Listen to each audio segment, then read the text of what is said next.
Welcome back to the channel. Today we're going to do a little bit something different. I showed all my paint guns in the last video, and I had my good brother Chris at CNC Auto Works wanted to know a little bit more about paint guns. So we're going to get into this, do a little minor rebuild. Probably 20-25 years ago I used to paint cars, got a bunch of paint guns, was actually a service technician and rebuilt paint guns, rebuilt pumps, powder coating equipment.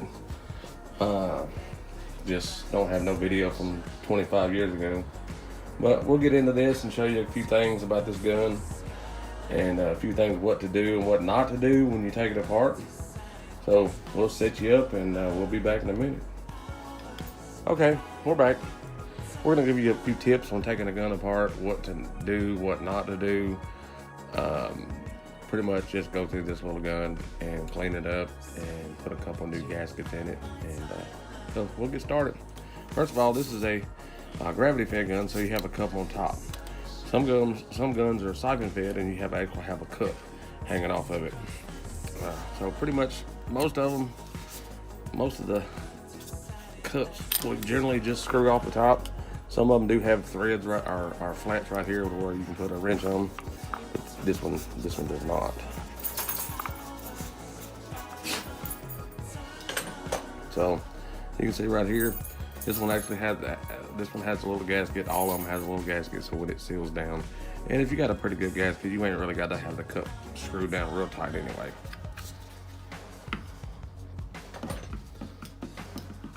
So next, we're gonna take off the air cap and the retaining ring, which is usually, if you don't screw them on there with a pair of pliers, you can take it off.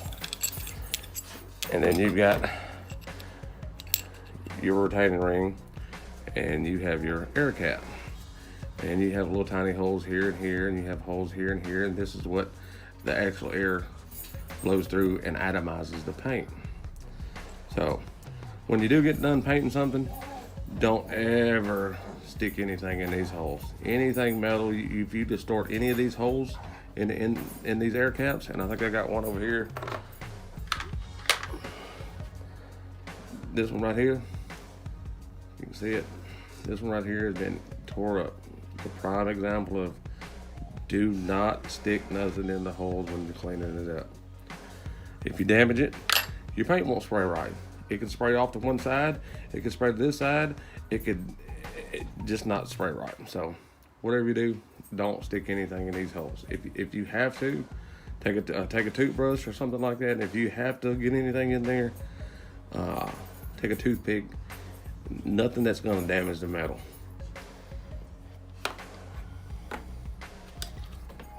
Okay. Second, put the gun in the vise, and always protect your paint gun. Don't put a bunch of gouge marks on the side of it. That's where you hold it. So if you go to grabbing it and you've got gouge marks on it, that's not going to be good. Okay, here is what we're going to do here. We're going to take the needle out, which is behind this cap here. There's a spring in here that's spring loaded on the needle. That's pushing the needle to the nozzle. What you always want to do before you take this off, always take this off and get the tension off of the spring and get it off of the needle. You don't want to twist this. You want to take the tension off of it. So take the cap and the spring out and push the needle back. You can see it actually hung back, and now it's not touching the tip. So we're going to put our socket on here, and we're going to take the tip out.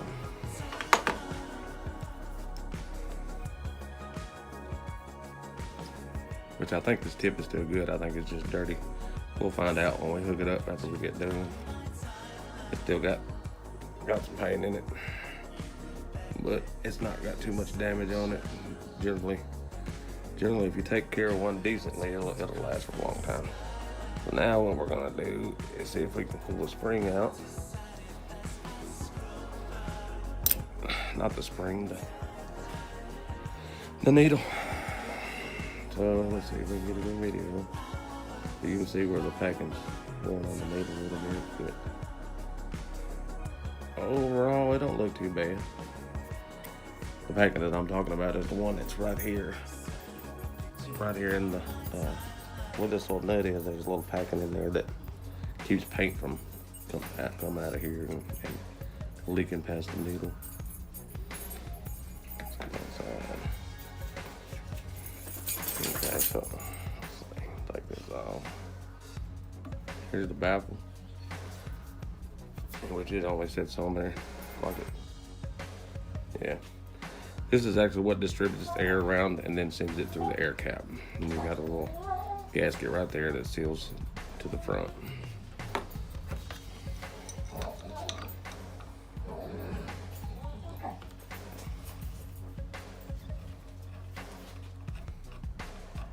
So this gun here, and a lot of guns nowadays do not have this. And really, I never did understand why they had a second control for the air pattern either. But I was going to say there is also a O-ring in here, so you have to take the little clip off and pull it apart, put a new O-ring on it, put it back together, put it back in.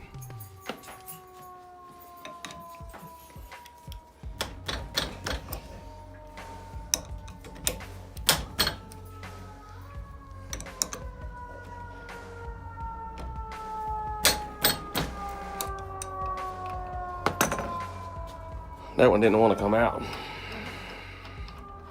When you go to put the gun back together, you got to get it tight, but you ain't got to get it super tight. So this is pretty much just like the other one, and both of them comes apart the same way. And that just basically controls your pattern. So if you want to have a wide pattern depending on the size of the tip and size of the actual nozzle that you have in the gun, you can get up to a 12-inch pattern down to a small, and this right here will allow you, if you want to go down to a dot, you can go down to a dot and draw something. Once we get it hooked up, I'll show you the adjustments a little bit better. Okay, give me a minute. I got to grab a couple tools and we'll be back.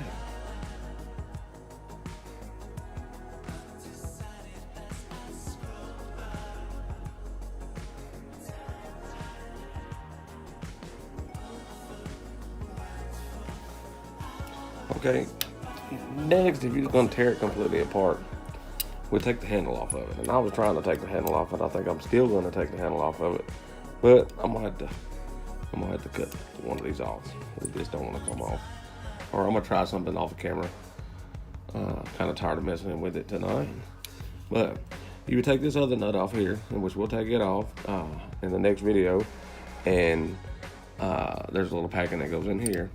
You take this air valve off that controls your trigger spray for the air. There's a little packing in here, and also there's a packing in here that keeps the air from leaking out here. But I generally, out of thousands of them that I rebuilt, if the gun was in fairly decent condition, I didn't mess with that gasket. I did all the rest of the gasket, but just pretty much wasting time. And if it wouldn't come out, it's a circle and it's not real thick, and you end up walling it to the point where the knob won't screw back in. Tonight what we're going to do is we're going to put this paint gun back together and see if what kind of spray pattern we get out of it, see if we did a good cleanup job or not. Don't look too bad. We'll set you up and we'll get back at you in a minute. Okay, everybody, let's see if we can get this thing back together and see how it sprays. There's really no order in which you go to put this back together. I mean, you can start at the front, you can put the needle in. The only thing you can and cannot do is put this air valve in right here before you put the trigger in. And you would probably best go ahead and put the packing nut back in here and the air valve, and then the handle, and then do the rest of it. But probably first we're just gonna go ahead and stick the new tip in here, or not the new tip, but the clean tip with the new gasket.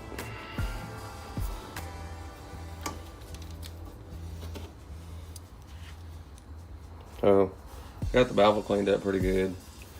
There is a new gasket for the bottom of it right here. And it just seals off around this little edge right here.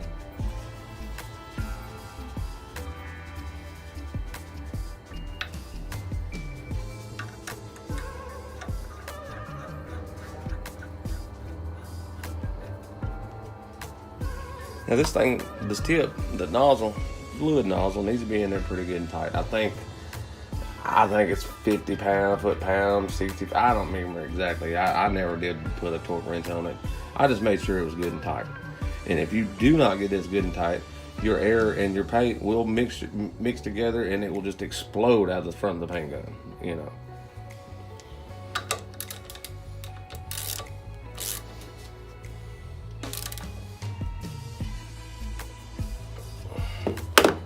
So that ought to be good enough. Go ahead and put the retaining ring and the air cap on it to protect the nozzle in case we was to drop it or something. I'd rather damage the air cap than the nozzle. Alright, that is on there. Now we're going to take our air valve, a little bit of grease on it.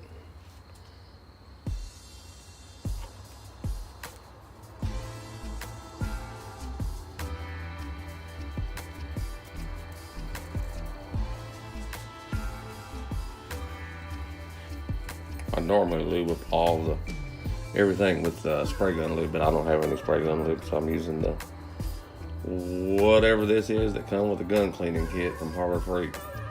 So as long as it's compatible with paint and don't cause fish eyes, it'll be alright.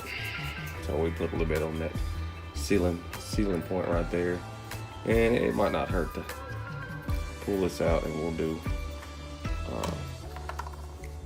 a little bit here too, just to give it a little bit of lubrication.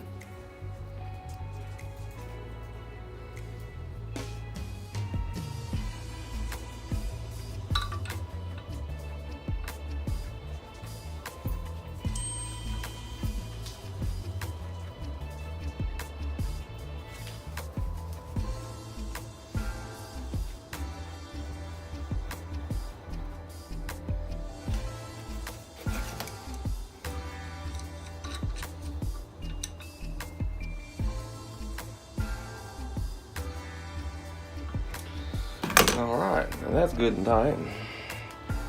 Now, flip the gun up just a little bit. I'm going to put our packing nut back in here. I am not going to replace the packing in that. It's not bad. And I pretty much waste my time taking it out and putting a new one in it. Plus on top of that, you tear the packing up to get it out. Well,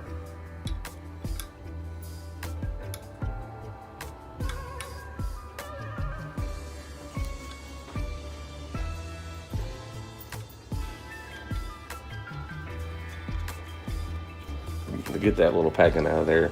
One of them slides right out because, like I showed you before, they're two little round packings. One packing goes inside the other, and then it goes up in here. But with the threads, and then when you compress it in here, it compresses that packing out to where it actually threads in there. So you actually have to run a screwdriver up through the back of it, get it in there, just big enough that it don't damage the threads in there, and then basically screw it out, and it'll come right out.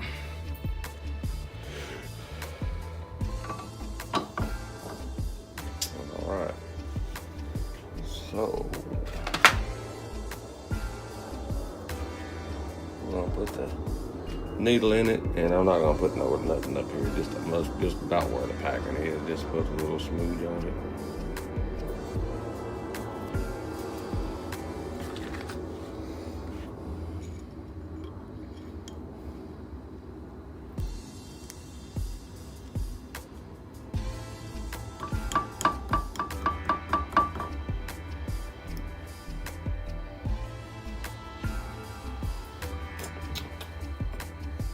Put our spring back in. I got the grease all over my hands now. And we'll put our cap back on. And it just screws in there like that. And this basically just controls the actual travel of the needle, how far it goes back. If you screwed it all the way in, you wouldn't be able to hit the trigger and get any flow out of the front of the gun. So really basically kind of how tight you want to have to squeeze the gun, basically. So that's back together. Put it back in the vise. And we got our new bolt for the handle. Put that back in.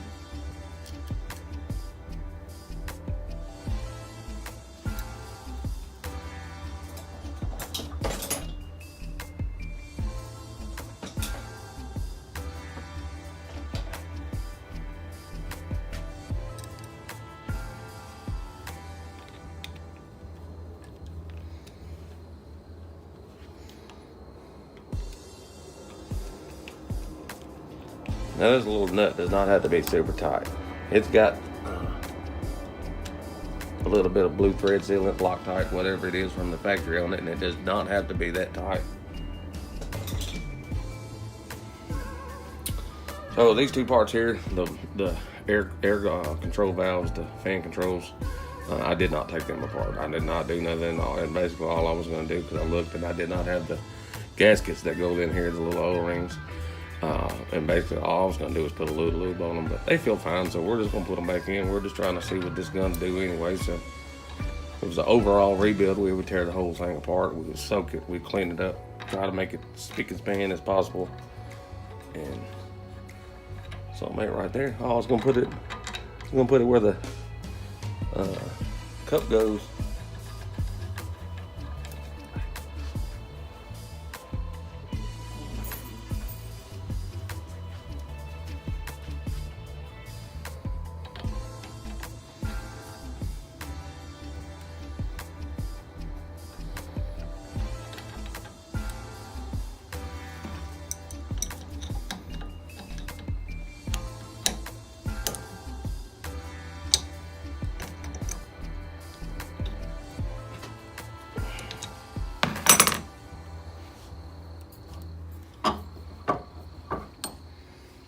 Okay, so pretty much got it back together, with the exception of just screwing the cup on it and putting fluid in it and test it and see how it goes. As far as setting up the gun, you have basically what I was talking about earlier. You have the tension here, and this gives you however much tension on the needle as far as the spring loaded there. And when you was go to test the gun to see if it's going to work properly, that packet in there and this nut, you wait until you get ready to actually use the gun. You don't want to have too much tension on it, because the needle will go real slow back up to the sealing point at the tip. So basically what you want to do is you want to work it and you want to tighten it up, and you get it tight to the point where it's just tight enough on the needle and that it does not let paint seep past the packing, past the needle, but not tight enough that it holds on the needle.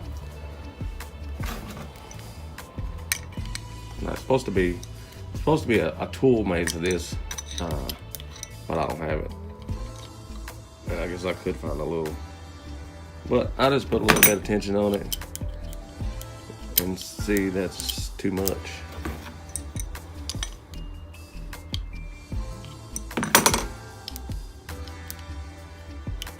A lot of times you have to adjust that and set the tension on the packing that goes on the needle when you put new packings in it. This packing's already been worn on this needle a little bit, so we ought to be pretty good.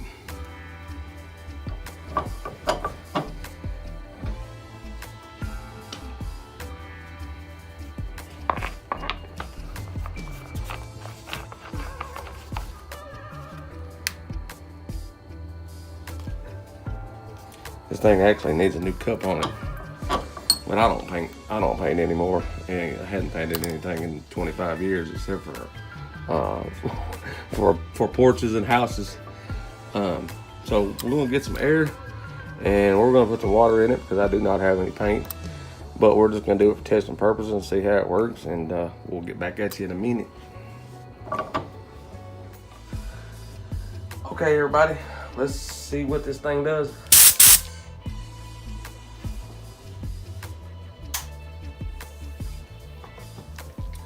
Don't have no paint. Don't have nothing to paint. Because couldn't find anything else other than maybe try it on this piece of cardboard. So let's see what she does.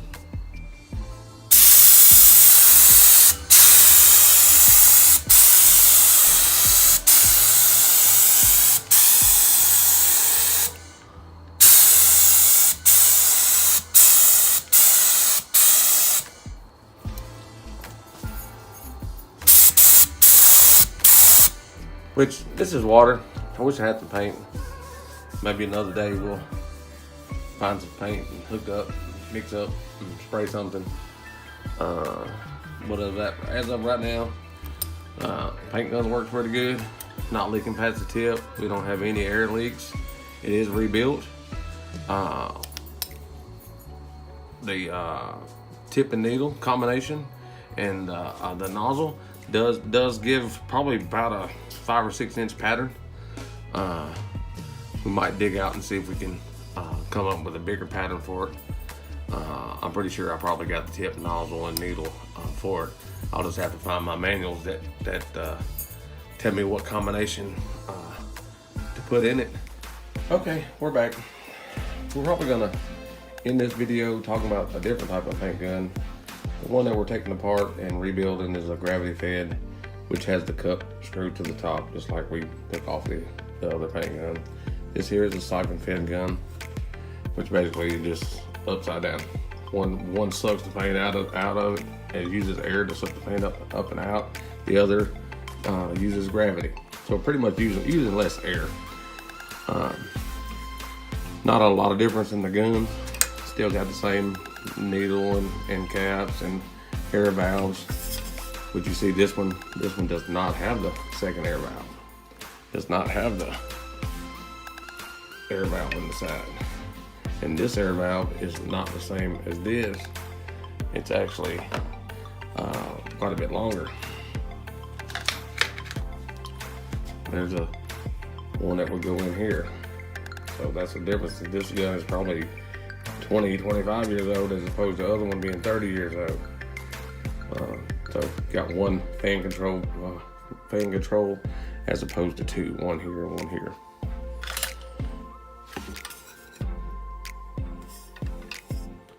So we're probably gonna end this video, and we'll catch you on the next one. Peace.